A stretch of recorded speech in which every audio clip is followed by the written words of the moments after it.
After last week, I explained a little bit about what goat is and what the mountain goat is. And as usual, I got a lot of questions, which are questions we usually get about what this climbing gym is or how it works. So today, I'm going to explain a couple of the biggest questions that we get asked about our climbing gym. So first of all, in this space, I actually have two different types of climbing. The most popular is what's called bouldering, and that's all of these gray walls that you see in here. You don't wear any equipment, you climb to the top without ropes, and when you're done, you just hop down onto a padded floor. It's much easier to get into, there's much less equipment involved, and then top roping is where you have ropes at the top. So someone has to belay you, you have to wear a harness, you climb up, they get the slack out. I grew up bouldering. I've done a lot of different climbing in my life at this point, but I grew up bouldering. Let me explain the difference in the two of them.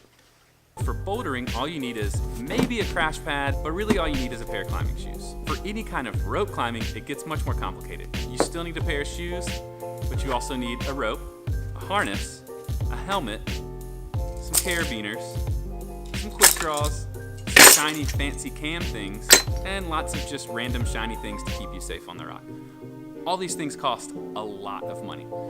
So now you can see why High School Ryan was really into bouldering. Over the years, I've done more of that climbing, but bouldering is the primary thing that I still do and did as a kid growing up. High School Ryan's not trying to spend a lot of money on rock climbing or on anything really. Definitely not on girls. So the other main question that we get asked a lot about are these bright pieces of plastic on the wall. These are called holds or grips, and they're actually what you climb on when you're in here. So as a climbing gym, the product that we offer are different routes, which are different ways to climb up the wall. Climbing is a really silly sport. Particularly indoor climbing, if you really distill it down to what it is.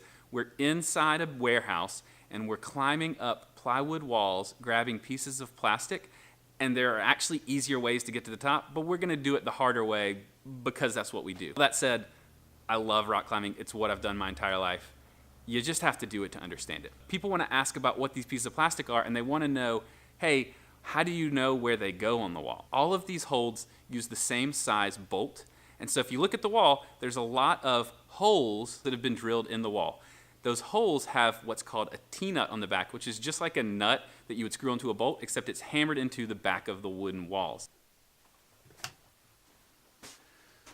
So this is the room where we store all of our equipment, all of our holds, everything that we need to put the holds up on the wall. And sometimes it's not always glamorous. Sometimes these holds get stuck.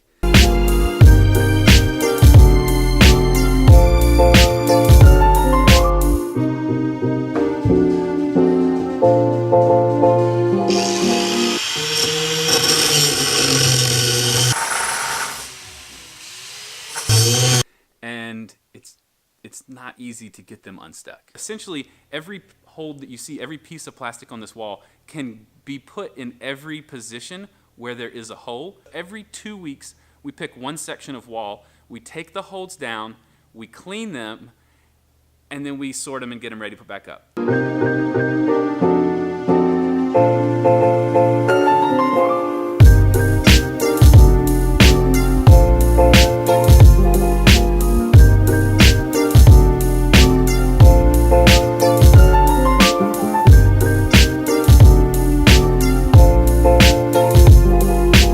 All these holds have been washed.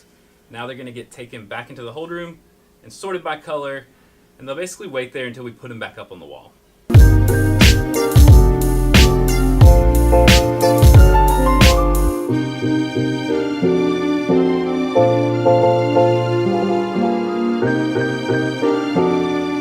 So these are called holds or grips. They're not pegs, they're not handles, they're not knobs. Those are the things that people want to call them. They're holds or they're grips. I don't even like grips. That's what the kids call them these days. I'm an old man. I always grew up calling them holds. So these are holds to me forever. When they get put back up on the wall, there is no actual order. That's kind of some of the art of what we get to do. And that's what you may have heard me refer to before as route setting. We have a really talented group of folks that come in and really visualize what they want the climbers to do, how they want the routes to look and the flow of it to look, as well as how difficult they want it to be. And those are set by color, and then a tag gets put on the bottom that shows this is how hard it is, this is who set it, so if you want to complain, go complain to Ryan, and this is when it was set. So that's how we know when to rotate them through, and also so people know, when was this set, is this cool or not.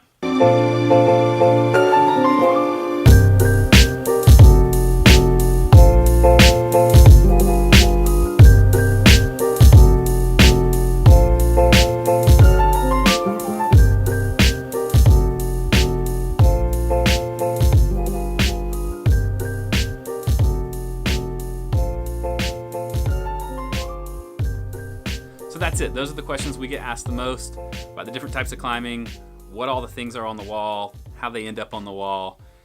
Now you know how the sausage is made. You know everything that I know. Go build a climbing gym or come work here.